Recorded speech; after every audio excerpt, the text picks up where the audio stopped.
Hey guys, I'm captnduck and there's a new version of Dwarf Fortress out. It's 0.34.04 and yeah, if you missed it, 0.34.03 also already came out.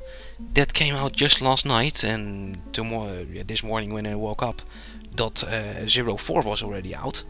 And well, .04 is a very small update which causes a crash, fixes crash caused by map generation or exporting a map even.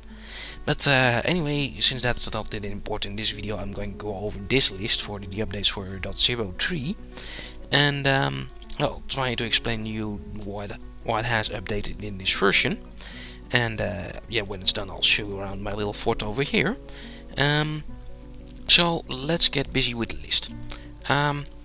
Let's see. It's oh yeah. Before I start, it's been mostly a bug fix update. There's a lot of crashes fixed in this update. A lot of other things, other bugs fixed even. So yeah, there's no new real content in this patch, or yeah, you shouldn't be expecting to, since a major content release has been updated lately, like back earlier this month, and now Toadie is in bug fixing mode, so that's a very good thing too. We need a lot of these bugs fixed, and well, let's really start going over the list. And well, it has a lot of things, not all that important. Most are world generation things, but crashes during that are very annoying. Anyway, let's start. Here it starts with, well, a crash with historical figures. This is world generation. Not something you normally notice, but yeah, it would suck if the game would crash during world generation, so this is very important. These options are all world generation ones. This with historical figures, with corruption crashes, and populations moving about, and criminal leaders moving about. Stop populations from migrating into dungeons all at once. So apparently a city can migrate into a dungeon, and one group had 15,000 people moving into a dungeon from a town. No idea why, but that was fixed. And other things were beasts were coming up, world generation apparently. And raised corpses having various allegiances. The allegiances are I should show you in Dwarf Fortress. When you show a dwarf his relationships, these are allegiances. Like he has a friend here that's and a deities, and you might have relations to another group. Let's take a look at the deities, by the way. That's always fun to see. The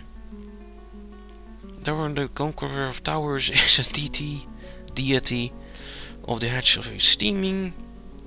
Takes the form of a female dwarf, and has a lot of worship apparently. And Vanel is not that important apparently. Okay, well, that's the deities of my dwarfs, deities. Anyway, so that was the acquaintances list. That was why I was showing that. So okay, allegiances, acquaintances, not that important for playing the fortress. Other things, soldiers for previous forts cleanup, military info, not that important. Yeah, if you abandon a fort and then go to another one, the other soldiers show up a little bit cleaner apparently. Also stop ghosts and royal family members immigrating to the fort. Yeah, you should have ghosts and stuff like that immigrating into a fortress. Ghosts shouldn't move around like that.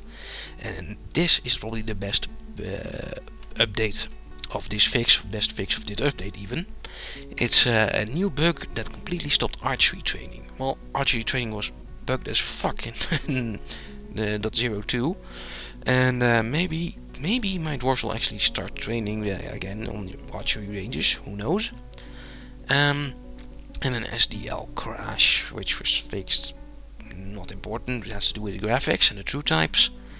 Onto the other list. Let's see.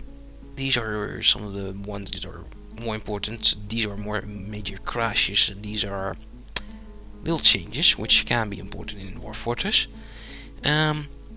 So let's go on. Let's see. Change the entity, move sites, so elf populations don't start living in a fortress all out of a sudden. Maybe they start in a forest, then suddenly they move to a fortress. It's weird. It's not something you notice. A world generation thing. Labor list for migrants by default. That's a very nice thing. Normally, if you have new migrants coming in, they don't have their good jobs selected already.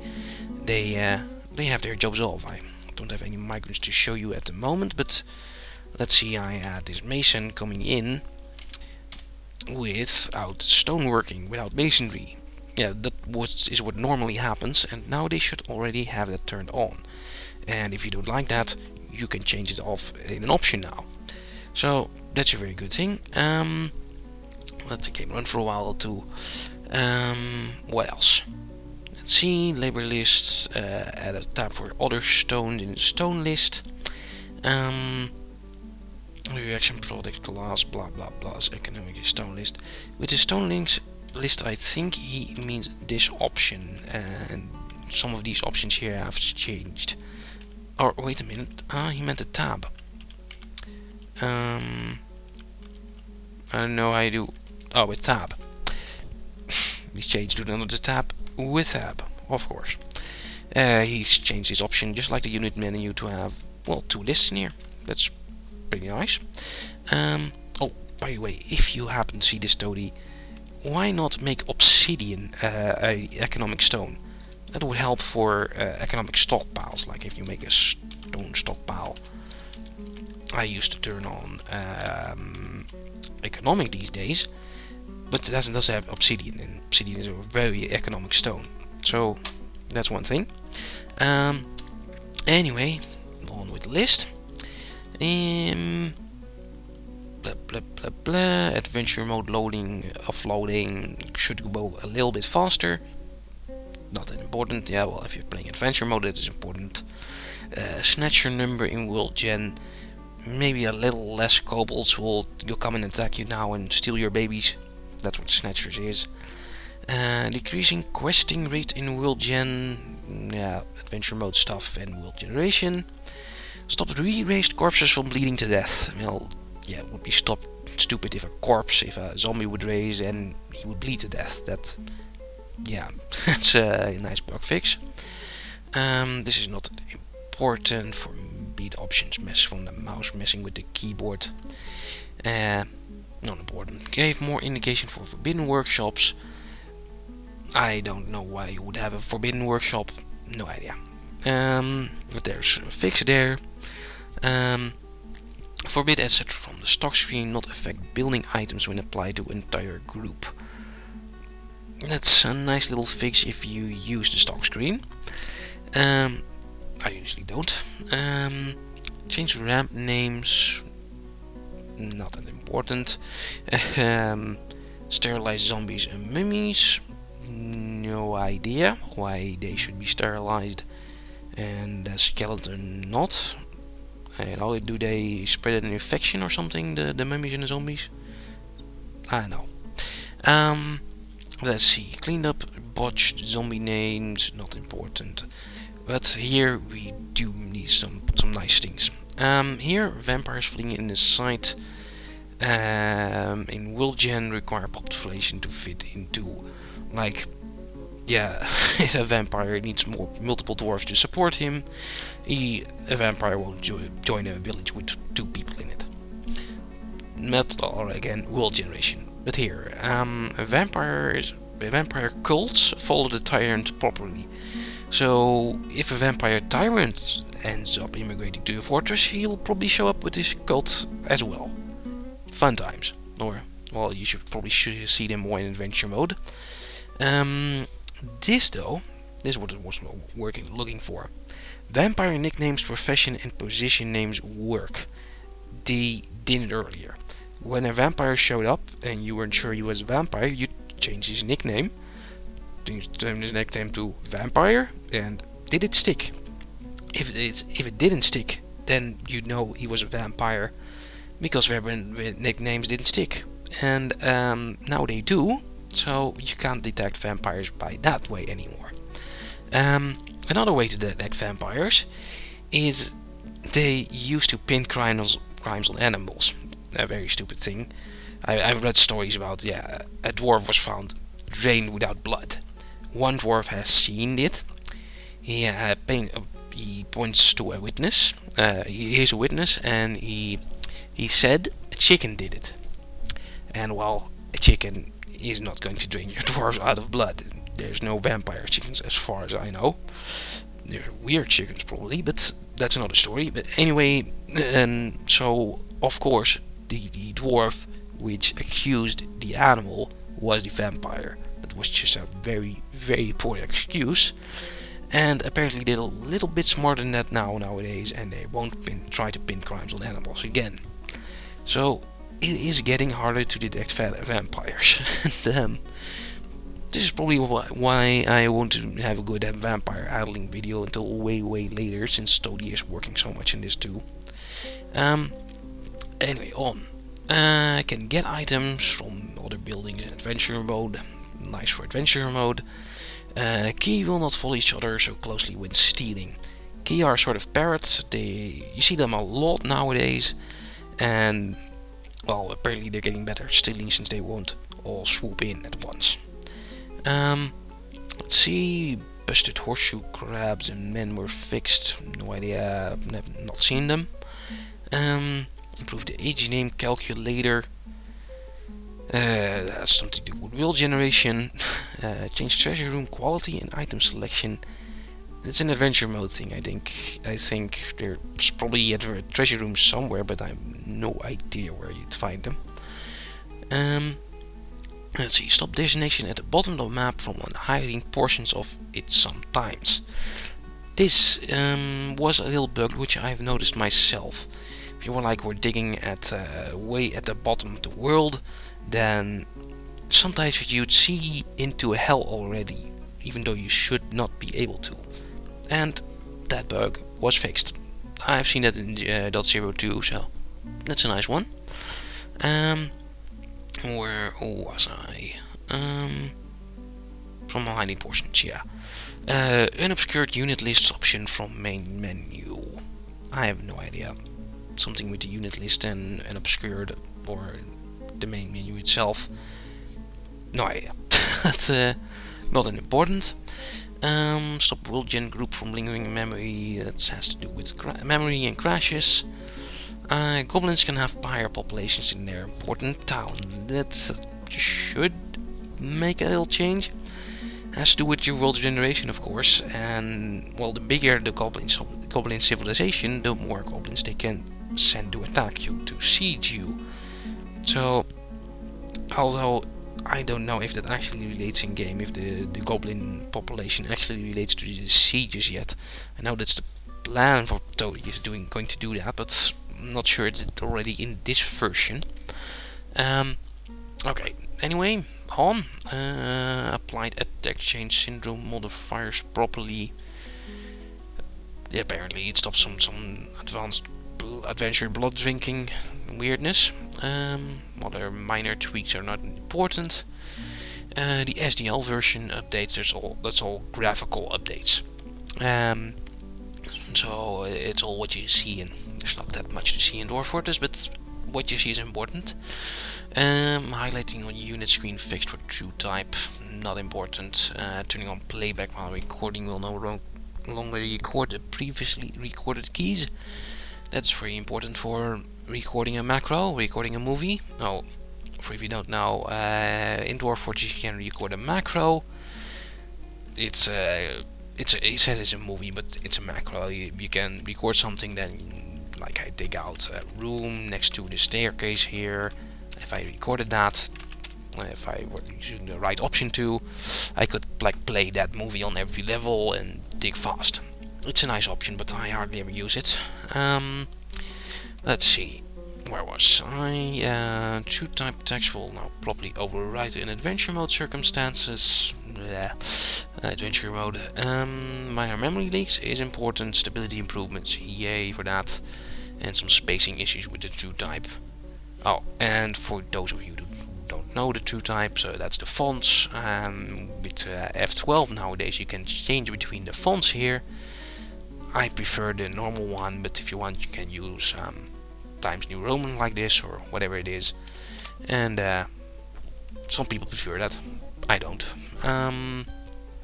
Let's see, so that's the whole list done in 50 minutes. And there's a cat here who wants its attention. But Irma will have to wait.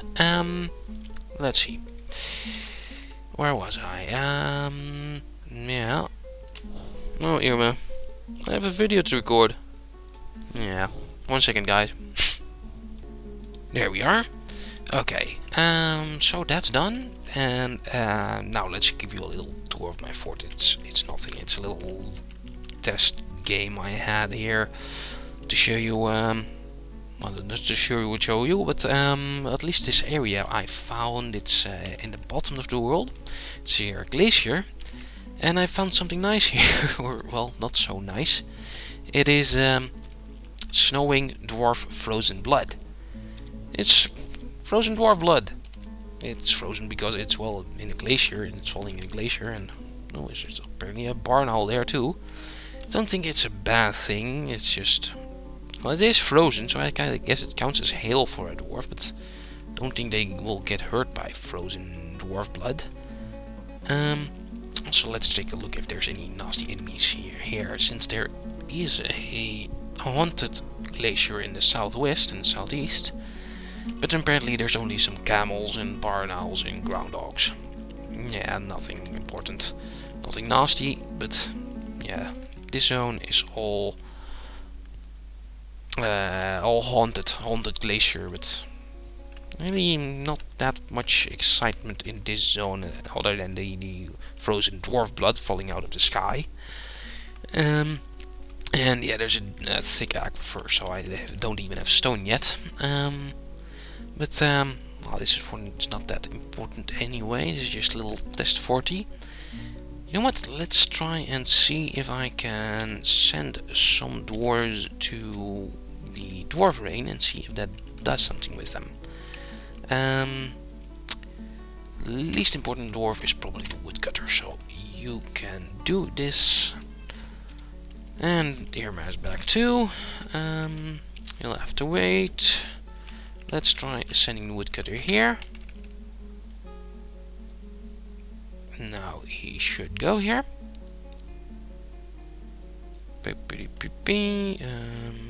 You, where are you? Center on him. Yes, here he is. Now he's here. And now the frozen blood. Yeah, the weather is clear already. Let me try pause and see if I can get him into elf blood, dwarf blood rain. Okay, here we go. It's raining snowing dwarf frozen blood. Snowing blood. That's weird, but I guess possible if you freeze the blood and then drop it. I don't know. Let's see. It's freezing, but does that actually do something to him? Let's check his inventory. Is there blood on him? No. Probably staying on one tile which hasn't been hit by dwarf blood yet. Has it stopped already? No, it's still freezing blood. Snowing blood. Move, please, or move into a zone which has the dwarf blood. You're a test subject, and I want to test this. And the weather is cleared already. Goddamn. Well, this is not going to work anyway. Yeah, walking over the snow and the dwarf blood is no problem, so I'm guessing this dwarven blood snow is no problem. Which is a shame. I'd like to see show you some weird rains on these videos. I was making another fortress the other day, and it had what did it have? Noxious? No, nauseating ooze. And when my dwarves walked over that or were caught in that rain, they got a fever. But other than that, nothing really seemed to happen. Yeah, the range, they can do nothing, they can do a little thing, or they can be completely killer. But well, that's Haunted Rain for you. Anyway, well, this video has been 20 minutes, and I've shown you enough of this. There's not that much interesting stuff around here anyway. So yeah, that's it for this video. I'll see you in the next update. And oh yeah, I know you guys are waiting for my next update of the Dwarf Fortress video tutorial part 4, and I'm working on that. But yeah, I had a job interview which didn't go too well yesterday, so I'm not really that much in the mood. Still, I thought I'd record this video at least for you guys. Maybe tomorrow I'll go on with the video tutorial. Anyway, this has been this video for now. I'll see you guys later.